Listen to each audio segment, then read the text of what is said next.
요한계시록 연구 제18장 바벨론의 멸망. 시작하는 이야기. 타이타닉호는 결코 침몰할 수 없는 배로 1911년에 제조되었다. 길이 259.08m, 너비 28.19m, 깊이 19.66m였으며 총 톤수가 46,328톤인 11층 높이의 거대한 배였다. 그러나 세계 최대의 호화 여객선 타이타닉호는 영국 사우스햄프터항에서 뉴욕항으로 향하는 처녀 항해 중 1912년 4월 14일 밤 11시 40분 뉴펀들랜드 해역에서 부유 빙산과 충돌하여 2시간 40분 만에 어이없이 침몰하였다. 이 사고로 승선자 2224명 중 배를 탈출한 여자와 아이들 노약자 711명만 구조되고 1513명은 목숨을 잃었다. 역사상 최대의 해상 사고였다. 타이타닉호는 빙산에 위험이 있다는 경고 전보를 받았으나 배의 강함과 크기를 너무 믿었기 때문에 특별한 주의를 하지 않아 이런 비극을 당했다. 바벨론화된 지구의 운명은 타이타닉호와 비슷하다. 바벨론에서 나오지 않으면 어느 날 갑자기 최후의 날이 올 것이다. 그래서 우리는 바벨론에서 나오라는 경고의 음성에 귀를 기울여야 한다. 요한계시록 18장은 혼합된 세력인 바벨론의 멸망을 선언하고 있다. 영광으로 빛나는 한 천사가 하늘에서 내려와 힘센 음성으로 바벨론의 멸망을 선언한다. 옛날 바벨론이 온갖 이교 교리의 혼합체이었듯이 현대의 배교한 교회는 귀신의 처소와 각종 더러운 영이 모이는 곳이 되었다. 계시록 18장 2절을 참조하라. 반역의 정신을 다지면서 하늘까지 닿도록 바벨탑을 쌓아 올리던 옛 바벨탑 건축자들의 죄처럼 현대 바벨론의 죄도 하늘에 사무쳤으며 하나님은 그의 불의한 일을 기억하셨다. 계시록 18장 5절을 참조하라. 그러므로 삽시간에 재앙이 이르고 불에 살라질 것이다. 바벨론과 함께 음행하고 사치하던 땅의 왕들이 그 불붙는 심판의 연기를 보고 가슴을 치고 울 것이다. 다른 천사의 기별. 1. 다른 천사는 어디서 왔으며 그 기별은 무엇인가? 계시록 18장 1절. 2일 후에 다른 천사가 하늘에서 내려오는 것을 보니 큰 권세를 가졌는데 그의 영광으로 땅이 환하여지더라. 계시록 18장 1절. 설명. 우리들은 이미 공중을 날아가는 새 천사로 상징된 하나님의 마지막 호소에 대해 배웠다. 계시록 14장 6절에서 11절을 참조하라. 그런데 17장의 사건들 후에 한 다른 천사가 하늘에서 큰 권세를 가지고 내려왔다고 하였다. 그의 영광으로 땅을 환하게 할 이 천사는 새 천사의 기별이 마칠 무렵, 즉 은혜의 시기가 끝날 무렵에 강력한 기별을 전하며 마지막으로 세상을 준비시킨다. 사단은 지금까지 세상을 흑암으로 덮었기 때문에 이 운동은 마지막으로 땅을 환하게 비추는 복음 운동이 될 것이다. 지금 우리가 전도하는 것으로는 온 세상에 복음을 충만히 전하는 것이 불가능한 것처럼 보인다. 그러나 오순절대의 초라한 제자들이 성령의 충만함으로 짧은 기간 동안 전 로마 세계에 복음을 전하였듯이 마지막 때도 삽시간에 땅끝까지 복음을 전하는 능력 있는 운동이 일어날 것이다. 우리는 이것을 늦은 비 성령의 역사라고 부른다. 오순절 당시의 이른 비 성령의 충만함은 복음의 씨앗이 정착하는 데 중요한 역할을 했다. 이제 역사의 마지막에 이른 비의 경험보다도 더욱 강렬한 추수를 준비하는 늦은 비 성령 운동이 전 세계에 퍼져나갈 것이다. 2. 다른 천사의 기별은 무엇인가? 계시록 18장 2절에서 3절. 힘센 음성으로 외쳐 가로되 무너졌도다 무너졌도다 큰 성 바벨론이여 귀신의 처소와 각종 더러운 영에 모이는 곳과 각종 더럽고 가증한 새에 모이는 곳이 되었도다. 그 음행의 진노의 포도주를 인하여 만국이 무너졌으며 또 땅의 왕들이 그로 더불어 음행하였으며 땅의 상고들도 그 사치의 세력을 인하여 치부하였도다 하더라. 계시록 18장 2절에서 3절. 설명. 18장의 천사는 큰 음성으로 바벨론의 멸망을 외친다. 바벨론은 그 이름의 뜻 그대로 항상 혼합되고 더럽고 가증한 것의 상징이다. 바벨론은 자기만 하나님을 대적할 뿐 아니라 만국들도 그 음행에 참가시켜 함께 멸망하게 되었다. 하나님의 백성들에게 보내는 경고. 3. 하나님의 백성들에게는 어떤 경고가 주어졌는가? 계시록 18장 4절. 또 내가 들으니 하늘로서 다른 음성이 나서 가로되 내 백성아 거기서 나와 그의 죄에 참여하지 말고 그의 받을 재앙들을 받지 말라. 계시록 18장 4절. 설명. 바벨론 안에도 틀림없이 하나님의 백성들이 있다. 하나님께서는 그의 백성들이 바벨론의 죄에 동참하지 말고 나올 것을 호소하신다. 바벨론의 죄는 사람의 유전을 따라 하나님의 말씀을 왜곡시키고 이교의 이론들을 혼합하며 계명을 무시하고 화려한 의식이나 예전으로 사람들을 현혹시키는 것이다. 그러므로 거기서 나와야만 그 모든 죄에서 벗어날 길이 생기는 것이다. 그 혼합의 포도주에 취하여 그 안에 계속 머물러 있는 사람들은 바벨론이 받을 재앙과 멸망에서 피할 수 없을 것이기 때문이다. 7 재앙 중 5번의 재앙은 바벨론에 가담한 자들에게 내리고 7번째 재앙은 바벨론에 직접 내리는 재앙이다. 그러므로 바벨론과 함께 재앙을 당하지 않으려면 오늘 우리의 결단이 필요하다.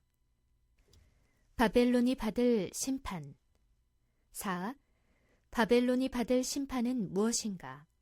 계시록 18장 5절에서 8절. 그 죄는 하늘에 사무쳤으며 하나님은 그의 불의한 일을 기억하신지라. 그가 준 그대로 그에게 주고 그의 행위대로 갑절을 갚아주고 그의 섞은 잔에도 갑절이나 섞어 그에게 주라. 그가 어떻게 자기를 영화롭게 하였으며 사치하였든지 그만큼 고통과 애통으로 갚아주라. 그가 마음에 말하기를 나는 여왕으로 앉은 자요 과부가 아니라 결단코 애통을 당하지 아니하리라 하니 그러므로 하루 동안에 그 재앙들이 이르리니 곧 사망과 애통과 흉년이라. 그가 또한 불에 살라지리니 그를 심판하신 주 하나님은 강하신 자의 시민이라. 계시록 18장 5절에서 8절. 설명. 바벨론은 회개하지 않을 것이다. 그 죄악은 하늘에 사무치고 하나님께서 낱낱이 기억하신다. 하늘에 사무쳤다는 것은 무서운 일이다. 바벨론은 1차적으로는 배도한 종교적인 세력이다. 그러나 우리 모두는 우리의 마음과 생각 속에 바벨론적인 것들이 조금도 들어있지 않다고 자신있게 말할 수 없을 것이다. 현대 바벨론이 고대 바벨론으로부터 넘겨받은 그릇된 교리들은 대강 다음과 같은 것들이다. 영혼 불멸설. 사람이 죽으면 영혼은 죽지 않고 천국과 지옥으로 간다는 주장이다. 일요일 준수. 성경상 안식일 대신 태양신 숭배일인 일요일을 주장하는 것이다. 이교의 풍습들, 각종 신비스러운 의식들, 여신 숭배. 바벨론 정신은 죄를 인정하지 않으며 하나님 대신 자기를 영화롭게 하고 교만하고 자랑하면서 사람들을 미혹하여 같은 죄를 짓도록 유도하는 것이다. 그러므로 바벨론은 순식간에 심판을 받아 불에 살라질 것이다. 왕들의 애통. 5. 바벨론과 함께 반역하던 세상의 권세자들은 어떻게 될 것인가? 계시록 18장 9절에서 10절. 그와 함께 음행하고 사치하던 땅의 왕들이 그 불붙는 연기를 보고 위하여 울고 가슴을 치며 그 고난을 무서워하여 멀리 서서 가로되 화이또다 화이또다 큰 성 견고한 성 바벨론이여 일시간에 네 심판이 이르렀다 하리로다. 계시록 18장 9절에서 10절. 설명. 바벨론은 전 세계 정치가들과 친분을 맺고 있다. 그들은 서로 도움을 주고받는다. 바벨론의 죄에 같이 동참하고 그 사치와 화려함을 같이 즐기던 세상의 권세들이 불시에 망해버리는 바벨론의 모습을 보고 가슴을 치며 슬퍼한다. 이것은 뉘우치는 슬픔이 아니라 자기들에게도 같은 심판이 임할 것에 대한 두려움에서 나오는 눈물이다. 이것은 바벨론뿐만 아니라 사실상 거기에 동참한 모든 세상 권력들에 대한 심판이기 때문이다. 상인들의 애통. 6. 땅의 상인들은 왜 애통하는가? 계시록 18장 11절에서 17절. 땅의 상고들이 그를 위하여 울고 애통하는 것은 다시 그 상품을 사는 자가 없음이라. 그 상품은 금과 은과 보석과 진주와 세마포와 자주 옷감과 비단과 붉은 옷감이요, 각종 향목과 각종 상아 기명이요, 값진 나무와 진유와 철과 옥석으로 만든 각종 기명이요, 계피와 향유와 향과 향유와 유향과 포도주와 감람유와 고운 밀가루와 밀과 소와 양과 말과 수레와 종들과 사람의 영혼들이라. 바벨론아, 내 영혼에 탐하던 과실이 내게서 떠났으며 맛있는 것들과 빛난 것들이 다 없어졌으니 사람들이 결코 이것들을 다시 보지 못하리로다. 바벨론을 인하여 치부한 이 상품의 상고들이 그 고난을 무서워하여 멀리 서서 울고 애통하여 가로되, 화이또다 화이또다 큰 성이여, 세마포와 자주와 붉은 옷을 입고 금과 보석과 진주로 꾸민 것인데 그러한 부가 일시간에 망하였도다. 계시록 18장 11절에서 17절. 설명. 왕들의 애통이 정치적인 권세의 종말에 대한 애통이라면 상인들의 애통은 경제적 부의 종말에 대한 애통이다. 바벨론의 화려함 때문에 막대한 부를 축적한 상인들은 이제 그러한 상대가 멸망해 버렸음을 통감하고 애통해야 한다. 어떤 학자들은 상품 목록 중에 사람의 영혼들이 들어있는 것을 보아 이 상고들은 바벨론의 거짓 교리들을 전파한 사람들로 보기도 한다. 세마포와 자주와 붉은 옷은 고위 성직자들을 표상하며 금과 보석과 진주는 화려하게 장식된 모든 성물들과 성상들을 상징하고 있다. 7. 바다의 상인들은 무엇을 애통하는가? 계시록 18장 17절에서 19절. 그러한 부가 일시간에 망하였도다. 각 선장과 각처에 다니는 선객들과 선인들과 바다에서 일하는 자들이 멀리 서서 그 불붙는 연기를 보고 외쳐 가로되, 이 큰 성 같은 성이 어디 있느뇨 하며 티끌을 자기 머리에 뿌리고 울고 애통하여 외쳐 가로되, 화이또다 화이또다 이 큰 성이여, 바다에서 배부리는 모든 자들이 너의 보배로운 상품을 인하여 치부하였더니 일시간에 망하였도다. 계시록 18장 17절에서 19절. 설명. 바벨론의 멸망은 광범위한 영향을 미친다. 바다에서 무역하던 사람들도 바벨론의 멸망을 슬퍼한다. 그들은 막대한 사치스러운 물건들을 무역하여 이익을 남겼고 바벨론의 죄에 동참하고 그의 혼합된 포도주에 취했었다. 그들은 이제 그 큰 성 바벨론이 어이없이 순식간에 멸망하는 것을 보며 자기들의 운명도 같을 것을 깨닫고 통곡한다. 하나님의 심판이 바벨론에 내림. 8. 바벨론에 대하여 천사는 무엇이라 하였는가? 계시록 18장 20절에서 24절. 하늘과 성도들과 사도들과 선지자들아, 그를 인하여 즐거워하라. 하나님이 너희를 신원하시는 심판을 그에게 하셨음이라 하더라. 이에 한 힘센 천사가 큰 맷돌 같은 돌을 들어 바다에 던져 가로되, 큰 성 바벨론이 이같이 몹시 떨어져 결코 다시 보이지 아니하리로다. 또 검은 곳 타는 자와 풍류하는 자와 퉁소 부는 자와 나팔 부는 자들의 소리가 결코 다시 네 가운데서 들리지 아니하고, 물론 어떠한 세공업자든지 결코 다시 네 가운데서 보이지 아니하고, 또 맷돌 소리가 다시 네 가운데서 들리지 아니하고, 등불빛이 결코 다시 네 가운데서 비추지 아니하고 신랑과 신부의 음성이 결코 다시 네 가운데서 들리지 아니하리로다. 너의 상고들은 땅의 왕족들이라. 내 복수를 인하여 만국이 미혹되었도다. 선지자들과 성도들과 및 땅 위에서 죽임을 당한 모든 자의 피가 이 성중에서 보였느니라 하더라. 계시록 18장 20절에서 24절. 설명.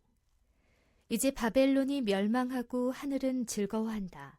성도들과 사도들과 선지자들이 바벨론의 멸망을 기뻐하는 것은 당연하지만 거기에 하늘이 들어가는 것은 의외다. 그러나 성도를 괴롭히는 악의 세력에 대해 하늘이 얼마나 관심이 많은지 알 수 있다. 성도들이 핍박을 당하면 온 하늘이 슬퍼하고 악의 세력이 패배하면 온 하늘이 기뻐하는 것을 알 수 있다. 맷돌이 바다에 던져지면 다시는 떠오를 수 없는 것처럼 큰 성 바벨론은 다시 일어나지 못할 것이다. 바벨론에서 나오는 즐거움의 소리를 다시는 들을 수 없을 것이고 등불빛이 비추지 않을 것이며 신랑과 신부의 음성도 들리지 않을 것이다. 모든 죄된 행위와 모든 인간사도 종결될 것이다. 선지자들과 성도들의 피도 다시는 흘려지지 않을 것이다. 그리하여 수천 년 동안 하나님을 대적하고 성도들을 핍박하면서 붉은 용의 대리인 노릇을 해온 바벨론은 영원히 사라지는 것이다. 명상할 문제. 바벨론이라는 말은 혼잡 혹은 혼합이라는 뜻을 가지고 있다.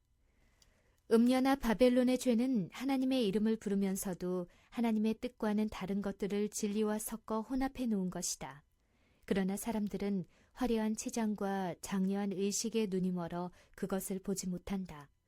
그러나 요한계시록은 음녀나 바벨론의 본질이 무엇인지를 적나라하게 보여주고 있다. 문제는 성경은 심각하게 생각하고 경고하는 데 비하여 우리는 별 관심이 없이 매일을 살아간다는 데 있다. 우리에게 오류를 밝혀낼 수 있는 진리의 눈이 필요하고 분연히 떨치고 나올 용기가 필요하다.